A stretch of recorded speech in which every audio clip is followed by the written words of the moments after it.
Thank you so much. बहुत शुक्रिया आप सभी का। आई थिंक मुझसे बहुत ज़्यादा क्वालिफाइड लोग हैं इस मुद्दे पे बात करने के लिए। मैं सिर्फ एक नागरिक की हैसियत से और एक कलाकार की हैसियत से यहाँ पर हूँ। इन ये जो स्टॉप मॉब लिंचिंग का नेशनल कैंपेन आज अनाउंस हो रहा है उसे सपोर्ट करने के लिए और उन्हें बेस्ट ऑफ लक बोलने के लिए। हम जब स्कूल में हुआ करते थे, छोटे बच्चे जब थे, तो सबसे भयानक चीज़ होती थी जब बाकी स्टूडेंट या कोई बड़े सीनियर क्लास के स्टूडेंट एकजुट होकर समूह बनाकर आपको बुली करते थे या अटैक करते थे और मारते थे या टीज भी करते थे। ये सबसे ज़्यादा भयानक चीज़ होती है किसी बच्चे के लिए। उस वक्त हम अपने टीचर्स को, बड़ों को, मैदान में होता था तो स्पोर्ट्स पीटी टीचर की तरफ देखते थे कि वो हमें बचाएं।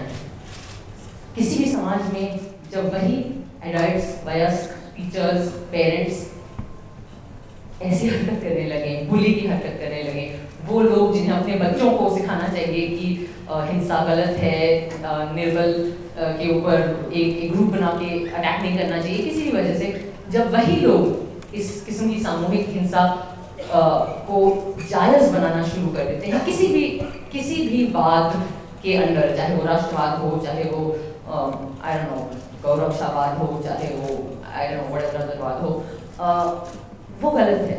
It's actually that simple. I know मैं बहुत सिंपलिस्टिक टर्म्स में बोल रही हूँ, यहाँ स्कॉलर्स भी हैं, एकेडमिक्स भी हैं, एक्टिविस्ट भी हैं, but it is actually that simple. Mob violence, सामूहिक हिंसा इंसानों में सबसे लोएस्ट पॉइंट होता है। किसी भी समाज में अगर वो चीज़ जायज़ होने लगे तो वो समाज के लिए सबसे लोएस्ट पॉइंट होता है। हम सबको बतौर नागरिक हमें बहुत चिंतित होना चाहिए कि पिछले कुछ सालों में हमारे देश में इतना आम हो गया है कि इसके ऊपर हम मजाक करते हैं। कुछ दिन पहले मैं एक रेस्टोरेंट में गई थी अपने दोस्त के साथ और हम लोग ऐसे नॉन वेजिटेरियनिज्म पर बात कर रहे थे और उसने कहा कि ब्रो बेटर है वीगन ही हो जाओ, नहीं तो कभी क्या पता कौन सा मीट समझ के पीट दे। It's a dinner table joke, but it points to something very dangerous that is happening to us as a society.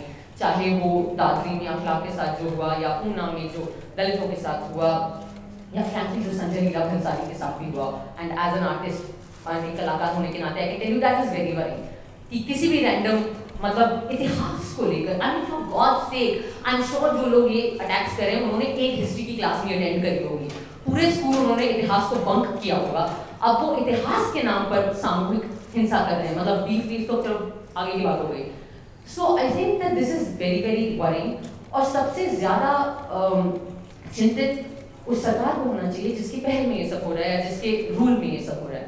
So I would just like to join everyone, all these amazing, wonderful people, ये सारे भले मानुस, in requesting our central government to please act very seriously on this issue and to please take very serious steps to, you know, make, I mean, I don't know the legal language, criminalize mob violence, to pass a law against it, to do something that can protect the citizens and all citizens of the country.